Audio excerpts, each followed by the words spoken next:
Hello guys. स्वागत है आपका टिकट फॉर यू में। ये एक थर्ड लेक्चर है। बेसिकली आज हम लोग कवर करने वाले हैं फंक्शन एंड ऑब्जेक्ट्स। अगर आपने पहला 2 लेक्चर नहीं देखा तो चैनल पे अपलोडेड है, आप जाके देख सकते हैं। वहाँ हम लोग ने बेसिकली कवर किया था basic structure of Java and data types and variables.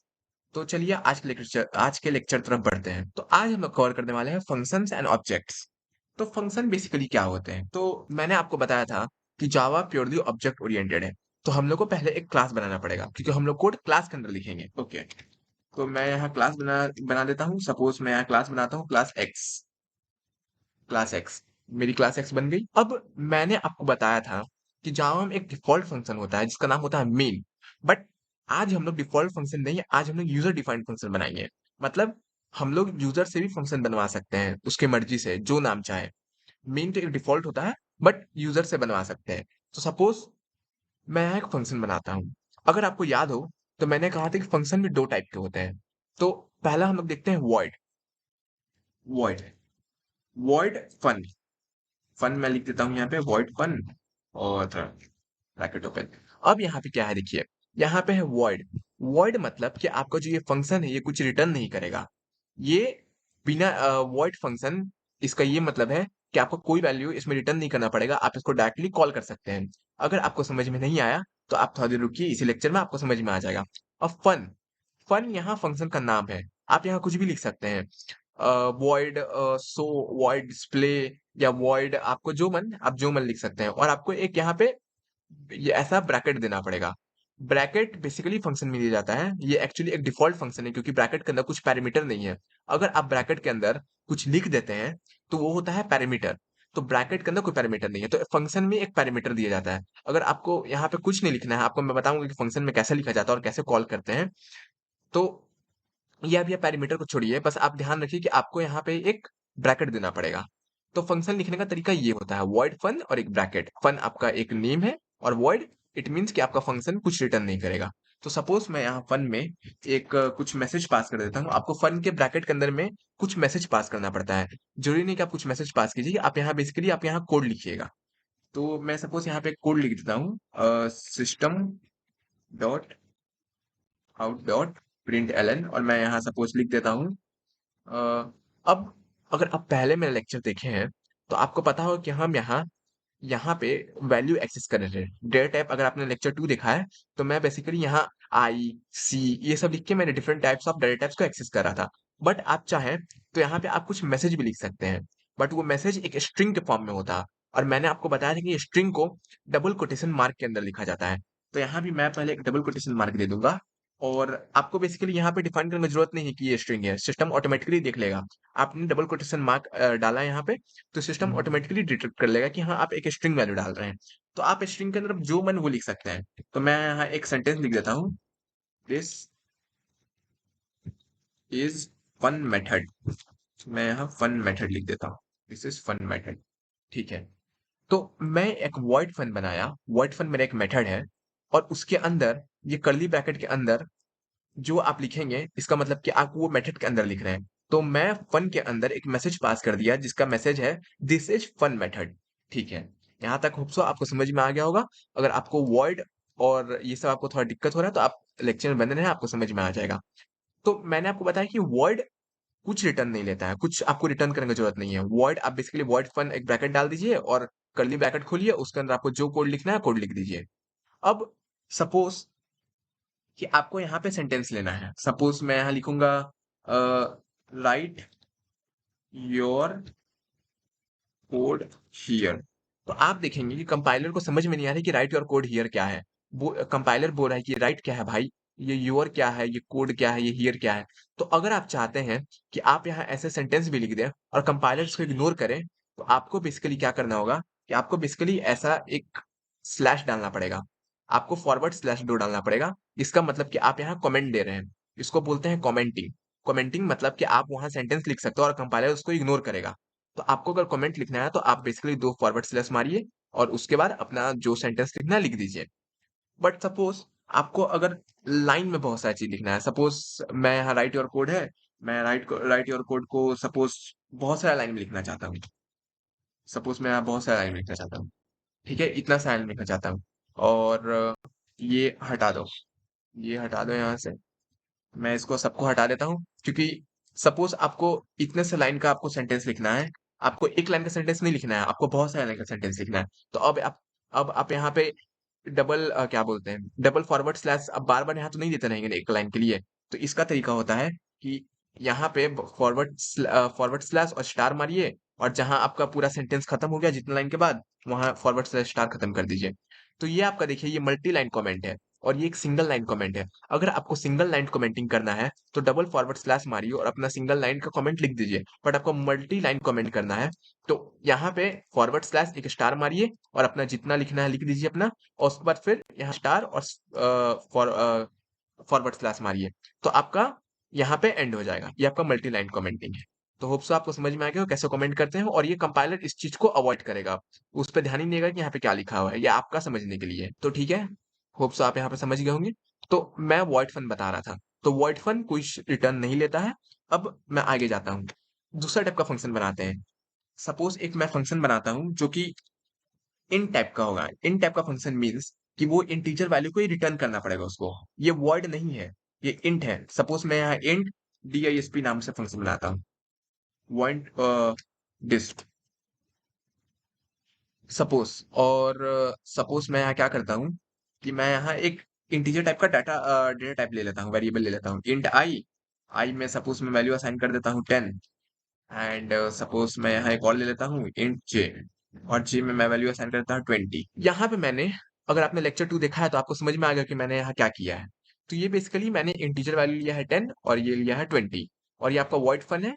ये आपको कुछ रिटर्न नहीं करेगा, बट ये देखिए ये आपका इंट है, यहाँ वॉइड नहीं लगा, इंट है। इसका मतलब ये एक इंट वैल्यू को रिटर्न करेगा। अब मैं आपको दिखाता हूँ कैसे रिटर्न करेगा। सपोज यहाँ पे मैं एक और इंटीजर वैल्यू लेता हूँ इंट सी। सी आपका ये है, और यहाँ पे मैं क्या कर दूंगा ए प्लस बी। अब यहाँ पे क्या हो जाएगा, oops, int a plus b, this is declare as constant, but what is problem. छोड़िए, मैं इसको बाद में देखूंगा। सपोज मैं यहाँ पे नॉर्मली कुछ वर्ड डाल देता हूँ, तो नॉर्मली कुछ डाल देता हूँ। सपोज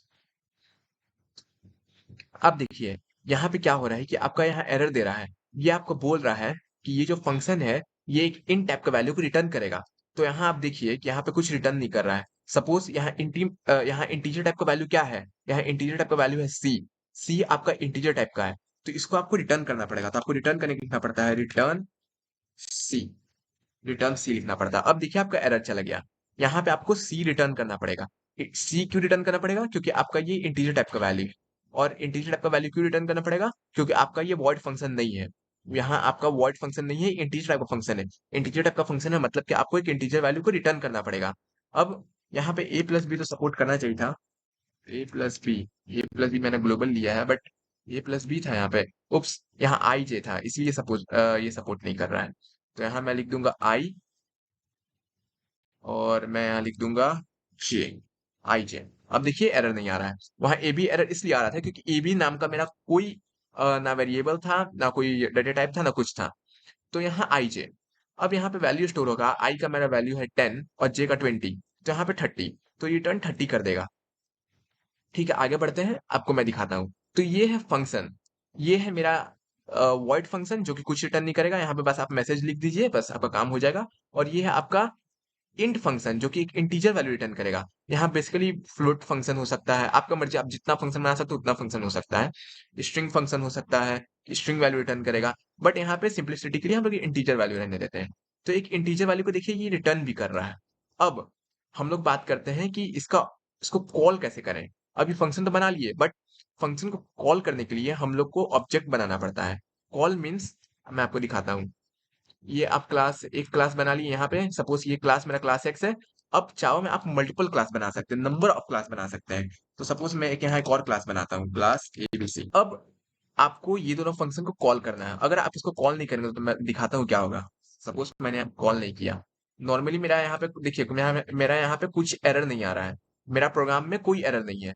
बट अगर मैं रन करूं, मैं आपको रन करके दिखाता हूँ। देखिए मैं यहाँ रन करूँ तो यहाँ बोल रहा है कि mean method not found in class ABC, और बोल रहा है आपका कि आपको मस्ट एक्सटेंड, ये आपका कुछ कंपाइलर एरर है तो आपको ये छोड़ दीजिए।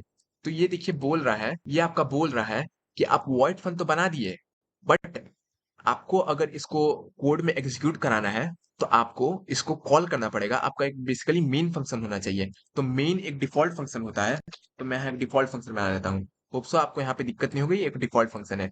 अब डिफॉल्ट फंक्शन में हम लोग बाकी फंक्शन को कॉल करते हैं। कॉल मीन्स बुलाते हैं, मतलब कॉल इन सेंस, अगर आपको थोड़ा बहुत भी नॉलेज है तो कॉल मीन्स, यहाँ पे देखिए ये फंक्शन डिक्लेयर कर दिया आपने, बट इसको आपको प्रिंट कराने के लिए ऑब्जेक्ट से जोड़ना पड़ता है, ऑब्जेक्ट थ्रू कॉल करना पड़ता है। तो मैं आपको दिखाता हूँ कैसे।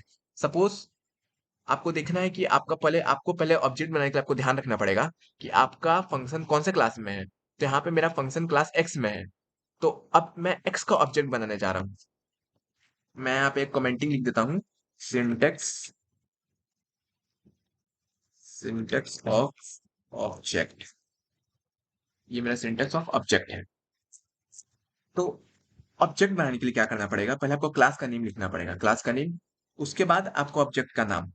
तो ऑब्जेक्ट का नाम ओबी मैं यहाँ दिया हूँ, आप चाहो तो यहाँ पे कुछ भी देख सकते हैं, ए बी या बी सी या वाई या आई, जो मन आप दे सकते हैं। और आपको लिखना पड़ेगा यहाँ पे एक न्यू ऑपरेटर। ये न्यू जो है एक ऑपरेटर है, ये बेसिकली एक मेमोरी प्रोवाइड करता है हमारा हीप में। आपको हीप नहीं पता तो आपको बाद में पता चलेगा। तो आप बेसिकली अभी आप यहाँ समझ लीजिए कि आपको एक न्यू लिखना पड़ता है, और उसके बाद आपको क्लास का नेम वापस करना पड़ता है और एक ब्रैकेट डाल देना पड़ता है, ब्रैकेट। ये बेसिकली एक डिफॉल्ट कंस्ट्रक्टर है। आगे आने वाले लेक्चर्स में मैं आपको कंस्ट्रक्टर कवर करूंगा, तो आपको समझ में आ जाएगी कि क्या है। आप अभी के लिए समझ लीजिए कि आपको क्लास नेम और यहाँ पे ब्रैकेट डाल के, उप्स, ये ऐसे हो गया। इसको क्या करना पड़ेगा, आपको इधर लिखना पड़ेगा, ब्रैकेट पहले नहीं होना चाहिए, ब्रैकेट बाद में होना चाहिए, पहले एक्स होता है। तो पहले यहाँ क्लास नेम, उसके बाद यहाँ पे ब्रैकेट डाल दीजिए आप, और एक सेमीकोलन। सेमीकोलन मतलब कि आपका ये कोड कंप्लीट हो गया। तो ये होता है ऑब्जेक्ट बनाने का तरीका। यहाँ ओबी मेरा वेरिएबल नहीं है, ओबी मेरा ऑब्जेक्ट है। और ये सिंटेक्स, पहले क्लास नेम लिखिए, फिर आप ऑब्जेक्ट नेम लिखिए, उस पर आपको एक न्यू लिखना पड़ेगा। अभी के लिए समझ लीजिए न्यू ऑपरेटर है, आपको लिखना ही पड़ेगा। और उसके बाद यहाँ फिर से क्लास नेम लिखिए और यहाँ पे ब्रैकेट डाल दीजिए, और ब्रैकेट डालने के बाद एक सेमीकोलन लगा दीजिए, तो आपका ये ऑब्जेक्ट क्रिएट हो गया है। अब मैंने आपको कहा था कि आपको फंक्शन कॉल करना पड़ेगा, तो फंक्शन कॉल ऑब्जेक्ट के थ्रू होता है। तो आप देखिए यहाँ पे ऑब्जेक्ट पहले मैंने लिख दिया, ऑब्जेक्ट का नाम मेरा ओबी था। फिर यहाँ आपको एक डॉट लगाना पड़ेगा, और आपको फंक्शन का नाम लिखना पड़ेगा कि आप कौन सा फंक्शन को कॉल करना चाहते हैं। तो मैं यहाँ फन को कॉल करना चाहता हूँ, तो ओबी डॉट फन। अब मेरा फंक्शन कॉल हो गया है। यहाँ फंक्शन को कॉल करने की जरूरत इसलिए पड़ रहा है क्योंकि आप ध्यान से देखेंगे तो जो मेरा इन डिस्प्ले है, वॉइड फन है, ये मेरा नन स्टैटिक है, ये मेरा इंडिपेंडेंट फंक्शन नहीं है। मैंने कहा था कि ये जो स्टैटिक यहाँ पे लिखा हुआ है, इसका मतलब मेरा मेन इंडिपेंडेंट फंक्शन है, इसको किसी को जरूरत नहीं है रन करने के लिए। बट ये मेरा वर्ड फन इंडिपेंडेंट फंक्शन, डिपेंडेंट फंक्शन है। इसको रन कराने के लिए ऑब्जेक्ट का जरूरत पड़ता है, इसको कॉल करना पड़ता है। बट मेन मेरा इंडिपेंडेंट फंक्शन है, ये ऑटोमेटिकली रन कर लेगा। इसलिए हम लोग मेन में डाल रहे हैं। मेन में रन करेगा तो वो साथ में ये सबको भी करवा देगा, ये फन को भी करवा देगा। और उसके बाद मैं एक और को यहाँ पे कर देता हूँ, ओबी डॉट डिस्प था मेरा, तो ओबी डॉट डिस्प। मैंने दोनों फंक्शन को कॉल कर दिया। ये मेरा पहला फंक्शन है जो कि मेरा था वॉइड फंक्शन। मैं यहाँ कमेंटिंग डाल देता हूँ, वॉइड वॉइड वॉइड फंक्शन था। मैं बस फंक लिख देता हूँ, आप समझ जाएंगे, वॉइड फंक्शन। और यहाँ पे बेसिकली एक सेमी कॉलन डालना था आपको। और ये मेरा था एक रिटर्न फंक्शन। टू टाइप का फंक्शन होता है, एक होता है वॉइड फंक्शन और एक होता है रिटर्न फंक्शन। तो ये मेरा रिटर्न फंक्शन। तो होप सो आप यहाँ तक समझ गए होंगे। अगर आपको दिक्कत हो रही है तो आप वापस एक दो बार वीडियो देखें, आपको क्लियर हो जाएंगे। और आगे प्रैक्टिस करते रहिएगा आप मेरे साथ, तो आपको ये सब याद हो जाएंगे, आपको रटने की जरूरत नहीं है, बस समझ लीजिए। तो होप सो आज का ये लेक्चर आपको क्लियर हो गया होगा। और मैं इसको रन करके तो नहीं दिखाया, मैं इसको रन करके दिखाता हूँ। तो आप देखिए यहाँ पे क्या प्रिंट होगा। पहले यहाँ पे इसमें प्रिंट होगा दिस इज फन मेथड। पहले क्योंकि मैंने पहले क्या कॉल किया है, पहले मैंने कॉल किया फंक्शन वॉइड, वॉइड मैंने यहाँ पहले कॉल किया फन मेथड। तो पहले फन मेथड एग्जीक्यूट होगा। तो यहाँ एग्जीक्यूट होने के बाद यहाँ पे क्या होगा, यहाँ पे लिखेगा दिस इज फन मेथड। तो पहले मेरा आउटपुट में आएगा दिस इज फन मेथड। उसके बाद मेरा डिस्प कॉल होगा। तो डिस्प कॉल होगा तो क्या होगा कि कंट्रोल यहाँ से नीचे आ जाएगा ब्रैकेट के अंदर, और यहाँ देखेगा इंट सी, एक नया वेरिएबल हम बनाए हैं। और यहाँ देखेगा सी में क्या है, तो मेरा आई प्लस जे है, और आई प्लस जे का फिर वैल्यू ढूंढेगा। तो यहाँ आई का वैल्यू है 10, जे का वैल्यू है 20। तो यहाँ सी में 20 आ जाएगा। और फिर रिटर्न सी किए हैं तो सी यहाँ पे 20 रिटर्न कर देगा, और 20 रिटर्न करने के बाद 20 यहाँ पे आ जाएगा और ये आपका डिस्प्ले कर देगा। मैं आपको दिखा देता हूँ कैसे होता है। आप एक दो बार वीडियो को और देखें अगर आपको थोड़ा डाउट हो रहा है तो, या आप लेक्चर में आगे बढ़ते रहें, आपको समझ में आ जाएगा, ये सब आपको बेसिक लगेगा। उप्स, उप्स, ये आपका एक्चुअली क्या हुआ है कि आपका जो ओबी डॉट डिस्प है ये रिटर्न तो कर दिया है, या आपका रिटर्न सी, सी आपका यहाँ आ गया है, बट यहाँ दिखा नहीं, क्योंकि हम यहाँ कुछ आउटपुट स्ट्रीम नहीं लगाए हैं। अब हमको यहाँ पे एक आउटपुट स्ट्रीम लगाना पड़ेगा। तो मैं सिंपली यहाँ से कॉपी कर लेता हूँ आउटपुट स्ट्रीम, कंट्रोल प्लस सी से। और मेरा सी इसलिए नहीं शो किया क्योंकि मैंने यहाँ कुछ आउटपुट स्ट्रीम नहीं लगाया है, तो मुझे एक आउटपुट स्ट्रीम लगाना पड़ेगा। तो मैंने एक आउटपुट स्ट्रीम लगा लिया, और ये इसको हटाओ, और यहाँ पे मैंने इसको डाल दिया है यहाँ पे सिंपली, और इसको हटा दो। अब देखिए मैंने क्या किया, अब मैंने आउटपुट स्ट्रीम में ही ओबी डॉट डिस्प्ले को डाल दिया। तो यहाँ क्या हुआ जी, यहाँ रिटर्न सी किया, सी मेरा यहाँ आ गया ओबी डॉट डिस्प्ले, और ओबी डॉट डिस्प मेरा system dot out dot print L से जुड़ा हुआ है, तो ये यहाँ पे अब शो कर देगा। मैं आपको दिखाता हूँ, अब शो कर देगा। तो देखिए आप, अब शो कर देगा। बेसिकली मैं रन करता हूँ, अब देखिए मैं आगे बढ़ाता हूँ। अब देखिए दिस इज फन मैट्रिक्स तो मेरा कर दिया, क्योंकि मैंने ये आउटपुट स्ट्रीम में ही लिखा था, और अब मेरा 30 भी शो किया। पहले मेरा 30 नहीं शो किया था, क्योंकि यहाँ कोई आउटपुट स्ट्रीम नहीं था ना, इन डिस्प में आउटपुट स्ट्रीम था और ना नीचे आउटपुट स्ट्रीम था। तो मैंने यहाँ पे एक आउटपुट स्ट्रीम लगा दिया, तो यहाँ पे मैंने मेरा 30 कॉल हो गया, इसलिए क्योंकि यहाँ रिटर्न सी किया, और रिटर्न सी होने के बाद ये ओबी डॉट डिस्प में आ गया यहाँ पे, और ओबी डॉट डिस्प मेरा system dot out dot print L के अंदर लिखा हुआ है। अगर आपको कोई चीज का प्रोग्राम को एग्जीक्यूशन में लाना है आउटपुट स्ट्रीम में, तो आप उसको बिना कोटेशन मार्क के अंदर लिखिए। बट आपको एक मैसेज अगर डिस्प्ले कराना है तो आप उसको कोटेशन मार्क में लिखिए। होप सो आप समझ में आ गया होगा आपको। आगे यहाँ पे अगर आपको एक अच्छे से देखना है कोड को, तो आप यहाँ फॉर्मेट डॉक्यूमेंट कर लीजिए। अब आपका कोड एक अच्छे प्रॉपर वे में दिखेगा, ये देखिए। होप सो आपको यहाँ तक समझ में आ गया होगा। आप खुद से प्रैक्टिस कीजिए। अगर आपको कुछ डाउट होता है तो आप कमेंट में कमेंट सॉरी आप कमेंट में लिख सकते हैं, मैं वहां आपको रिप्लाई दे दूंगा। तो ठीक है, आज के लिए बस इतना ही। मिलते हैं, टाटा बाय बाय।